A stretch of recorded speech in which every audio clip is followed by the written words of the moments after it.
What's up everyone? Today I'm going to show you Riptide GP on iPhone 5.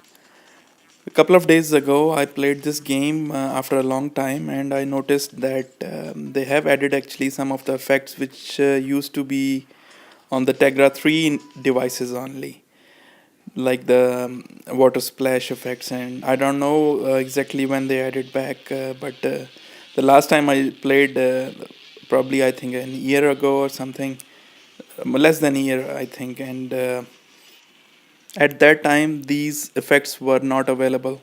In last 1 year I have seen many games that used to be Tegra exclusive, or some of the effects were Tegra exclusive, are showing up on iOS or Android devices. So it appears that all these Tegra exclusive games and Tegra exclusive effects were just a marketing ploy, and it has nothing to do with the some special function that only Tegra 3 can offer. Tegra 3, when it was launched, it was a great GPU and CPU platform, but now it has gone old, and most of the developers who develop the games for the Tegra 3, now they are releasing those games to non-Tegra devices as well. Of course, they are doing this to get more money from already developed stuff. As Tegra 3 has grown old, I want Nvidia to launch next generation of CPU and GPU. And a few days back, I heard that they have released officially the architecture of their next generation Tegra 4 processors. And the Tegra 4, it will have 72 cores GPU. That seems a bit overkill, but I'm excited that it might be, probably when it will be released, probably it will be the strongest GPU around. I don't have any figures to back up this claim, but I'm assuming this thing because Nvidia used to make very good GPUs for desktop computers, and their Tegra 3 platform was actually not bad, and it was good when it was released. And I expect that Tegra 4, with it will be much faster than Tegra 3, and it will be a good platform for gaming. At the end, I want to talk about iPhone a little bit. That it's a good device for gaming, and it's very powerful device. But it is such a shame that it is such a small device. And for games like Riptide GP, Need for Speed Most Wanted, and racing games which do not require any on-screen controls, this device is very good for those games.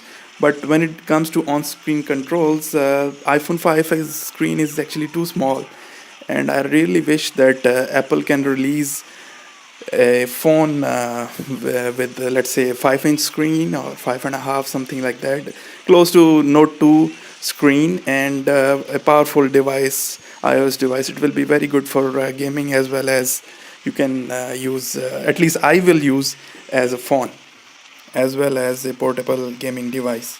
Also, if Apple can release two sizes for the iPads, then why not release two sizes for the iPhones also? If someone want a one-handed device and small screen phone, they can have the current size iPhone. And for someone like me who want a bigger screen, 5-inch or probably 5.5-inch screen, which will be very good for gaming and as well as media consumption, and it will also work as a phone.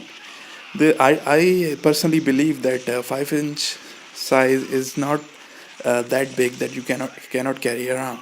People claim that they can carry their iPad minis around. iPad mini is close to 8-inch screen, and it's a very big device. If people can carry that around, that why not they can carry around a 5-inch screen device. I do have iPad mini as well, but I don't consider iPad mini as a good gaming device for two reasons. One is the hardware. I don't like the hardware. The screen, it's low resolution screen, very close to an iPhone resolution, and iPhone resolution on an 8-inch device, and as well as the processor. It's a underpowered processor.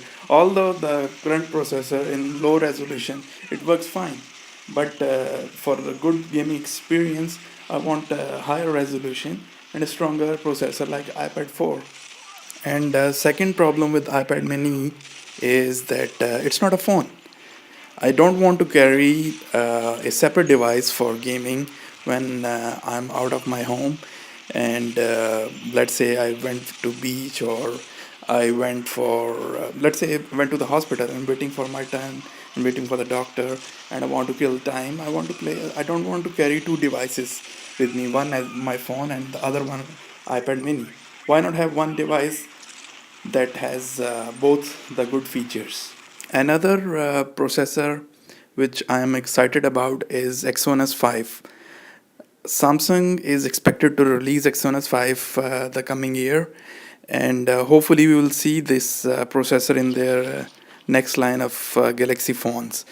And we have seen this processor in Nexus 10, and that's the dual core variant of the processor. This processor comes with the Mali GPU, also T604, which is also a very good graphics processor unit.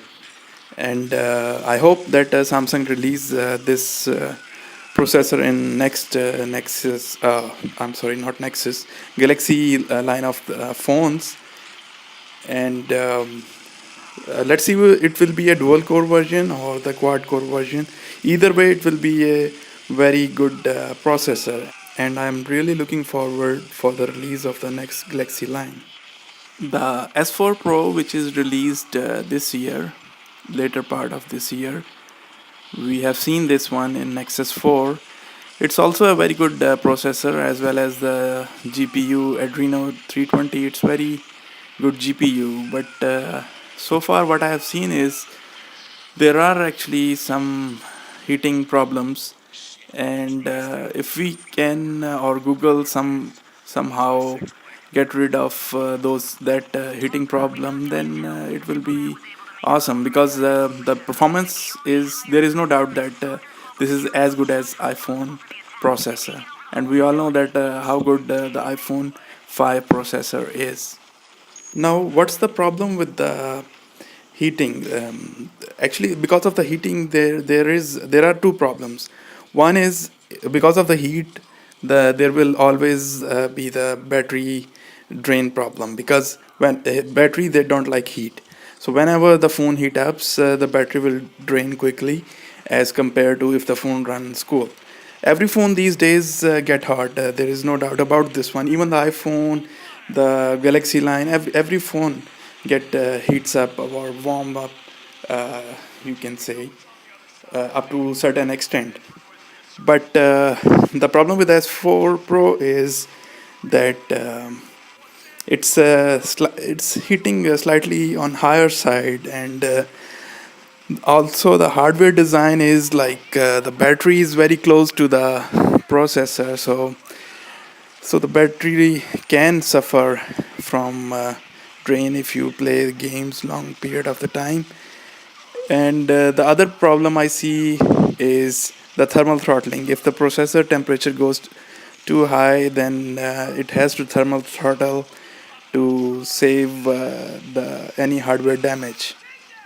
What happened in a condition when a processor is thermal throttling, that it will reduce its clock to some certain fixed lower frequency, and same goes for the GPU, so that the temperature goes down, and to cool up the processor and CPU. I mean GPU. But the problem is, when you are playing the game, if the frequency goes down, then the gaming performance will also suffer because of this throttling problem. There are actually some custom kernel out, and you can try them, and some of them actually works very well to cater this problem. They are working in a two way. One is the to reduce the CPU clock and increase the GPU clock so that the heat production is low. But this solution is not working properly. The other solution is that they are replacing the thermal solution offered by the Qualcomm by in-kernel solution.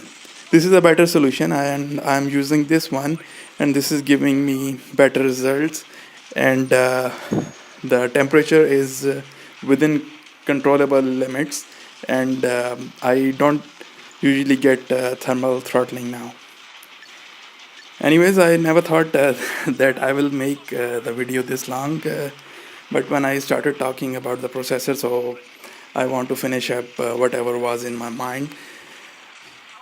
I started this video to show you the gameplay of Riptide GP on iPhone 5, but later on I wanted to complete my discussion regarding the processor and devices, so I have to fill in something as a video, so I have filled up the video space with the gameplay of Modern Combat 4 on iPhone 5. Anyways, thanks for watching the video.